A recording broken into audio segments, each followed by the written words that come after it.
careers. And there's me, was at the pinnacle 2 years before, and now I'm sat in Yates's drinking a pint of beer. And I'm thinking, what has happened? I've gone from top in the bill with 60,000 people in Dusseldorf, and I'm in Morecambe Bay, in the Yates's with 4 people in the corner. And I'm on my own. I'm on my own. Wow. And I thought, right, go home. So I went home. And I went home and I got on my knees and I started praying to God. Because I read George Foreman's autobiography years before, and I saw him getting on his knees praying. And I thought, if it'll work for him, it'll work for me. And I got on my knees and I started praying. And it felt like I was on the floor for eternity. But I probably was only on the floor 10 minutes, and I could feel all tears coming down my chest. I let it all out, and I said to God, I said, this is exactly what I said. I said, if there's any way back to boxing for me, please bring me back.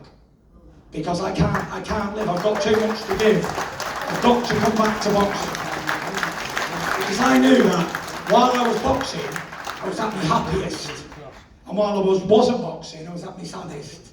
But at that time I said that, I was 28 stone, I tested positive twice for cocaine, I was banned from boxing, I had my licence revoked by the Boxing Board of Control for mental health reasons. And the list goes on and on and on. I was mentally unwell. I thought I was going to end up in a padded room. So to ask that, what seems like a simple question, was probably the hardest thing that could have been delivered to me ever in history. So when I got up off that floor, I felt like a man 10 stone, not a man 28 stone. And I called out to Paris and I said, tomorrow, Paris, we start the regain mission. And I got up the next day and I got on the road and I started training again. Yeah! And it was the 1st of November 2017. And I got my sweatsuit out, I was 28 stone, and I started jogging down the canal. And I thought I was going to jog a mile at least. And I never got half a mile, I was completely goosed. I had a belly out there, and my back was killing me, I just couldn't run. And I started walking, and I was scrolling down Instagram, and I saw Deontay Wilder. And he said, I saw a video of Wilder, it's probably still out there. And Wilder said, I saw Tyson Fury the other day, he's totally finished. He's a fat mess, he'll never come back to boxing. What a shame we never got to do that fight. While I'm about to make me come back in November 17. And then I scrolled down again, and then I saw another video of Wilder. And he said, Mike Tyson wouldn't been able to live with me in my heyday. I'd have knocked him out in one round. That's what he said. So I'm thinking, for them comments, I'm coming back to boxing and I'm knocking you the fuck out. Yes! That was gospel. It's what I was thinking in my mind. And you know what? I trained and I trained and I trained. I got the love back for boxing, I got the love back for living and surviving, and I wanted to live, I wanted to train. I could see the weight coming off, melting off me, and I lost I think it was just under 10 stone in 6 months. Wow, it's a lot to lose. And I got all of those problems that I had went away. They all went away. All of the problems that I had when I was on my knees, after asking, I received. And everything that I ever asked for was delivered to me. Straight in the palm of my hand. So you went back? And I ended up getting back, and I had a couple of comeback fights.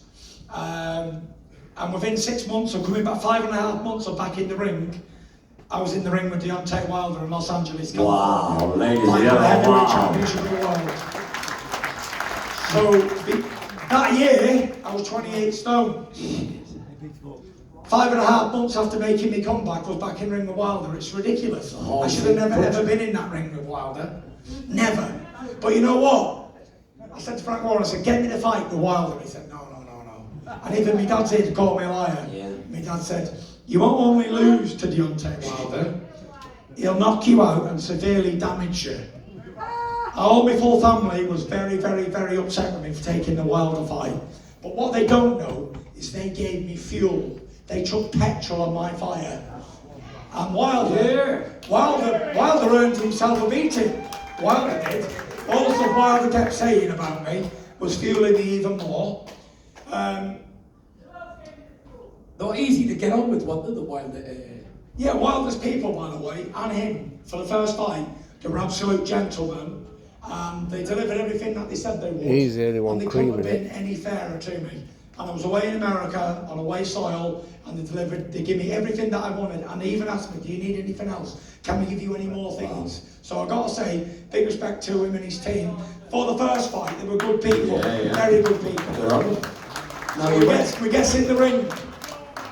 We get in the ring and we have a good fight. And you know what? I'm thinking, this is easy. I'm boxing his head right off. I'm winning this easy. And then in round 9, bang!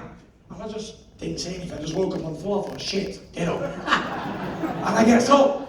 And I gets back on my boxing. And I think, yes, I'm winning this easy. And I went in round 12. Bang, bang! He's hit me. And on the way down, crunch, big left hook. And I felt like an oak tree. Tyson, can I just... is it true, when he hit you with the first punch, what happened? Tell me what happened after that. Yeah, I'll tell you what happened. So Deontay Wilder's the only man in history that can hit a man with the right hand and knock him out cold, and hit him with the left up, wake him straight back up again. That's how hard he punches. He really does hit hard. That's why he's done 43 knockouts in a row. How the hell did he get back up for that? Well, some people say to me, how'd you get up? I don't know how I got up. This is what I remember. I remember opening my eyes and I've got someone on top of me like this going 4, 5. And I'm like, where the fuck am I? I don't know where I was. So I thought, right, get up, get up. So I just jumped up and I got up around about 8 or 9 seconds. And the referee looked at me like he'd seen a ghost, but obviously I'd been down, but I didn't see what put me down. You never do. You don't know what put you down because you'd move out of the way if you did. You don't realise. I didn't know I'd been proper chinned and felled like a big oak tree until I watched it, obviously. So the referee looked at me like he'd seen a ghost. And he was like, are you okay? And I was like, yeah. He said, do you want to continue? I said, yeah. He said, move that way. So I went, move that way. And then I dropped that way. He went, all right, get to it. So as he did that, Wilder's come running across the ring like a lunatic. I just went, bang! He hits me with the best left hook I think he's ever thrown in his whole entire career. And he hit me right on the temple. And it was probably a better shot than the first 2 that put me down. But this time, this time, he bounced off me like I was bulletproof. Bulletproof! I'm bulletproof! Yes! Nothing to lose! Fire away, ricochet, take your aim! Yeah, it ricocheted off me. And I knew that I was not supposed to lose that fight. I knew that I had a bigger purpose than boxing. And that bigger purpose was to tell a story on mental health. And that first fight was like a roller coaster of my life. I was lifted up and down all the time. 1 minute I'm flying high, next minute I'm down as low as any man could go. Back up, back down, back up. And I thought, I'm going to use my platform now to try and help others with their problems, because if it's okay for the heavyweight champion of the world to be unwell mentally, then it can be okay for everybody to be unwell mentally. And I have done.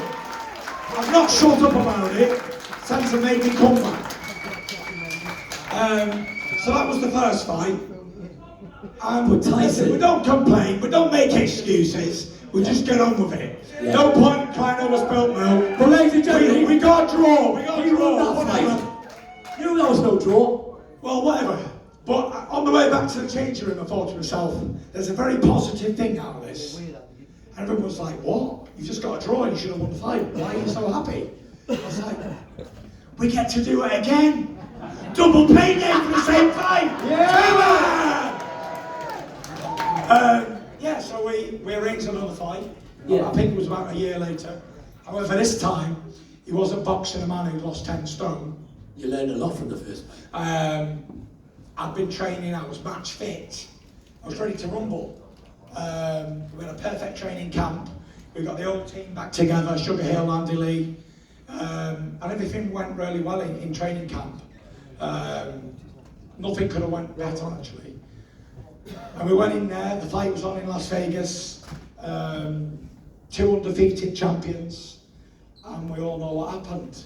I absolutely battered him. They put him on the back foot, put him down 3 times, and stopped him in round 7 to become the new WBC heavyweight champion of the world. WBC heavyweight champion of the world!